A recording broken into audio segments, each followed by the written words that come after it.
ஆட்டம் போடுவான். ஆட்டமே போடாத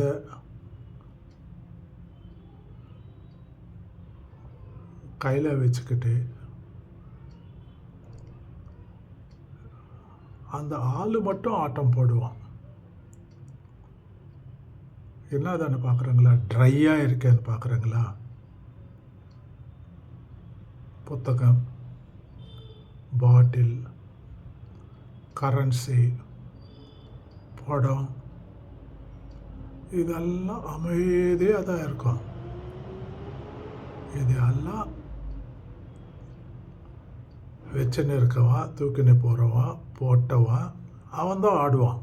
இது ஆடவே மாட்டாது. கரெக்டு தானே? இந்த ஸ்பீக்கர் ஏதோ சொல்கிறாரு, கேட்போமா? கேளுங்க. அந்த வீடியோ போடுப்பா. புத்தகம் அது அமைதியாக தான் இருக்கும். புத்தகம் அமைதியாக இருக்கும் சார். படித்தவன் தான் ஆடுவான். பார்த்தீங்களா? நான் MA, MPhil, MSc, MCom, MBA. புத்தகம் அமைதியாக தான் இருக்கும். அதை படித்தவன் ஆடிக்கிட்டே இருப்பான். நான் எம்ஃபில், ஒன்றும் இல்லை சார். பாட்டில் அமைதியாக தான் இருக்கும். குடித்தவன் தான் ஆடுவான்.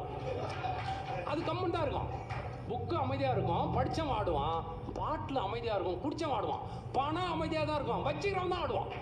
அது கம்மன் தான் இருக்கும். பணம் அமைதியாக தான் இருக்கும், தூக்கிட்டு போகிறவன் தான் ஆடுவான். இல்லை இது என்ன நீங்கள் நினச்சி பாருங்க. இந்த ஆட்டம்லாம் வேணாண்டா சாமி. உங்களை உணர்ந்து போங்க. உன்னையே நீ அறிவாய் 9ஆம் பாகத்தில் அர்த்தமுள்ள இந்து மதத்தில்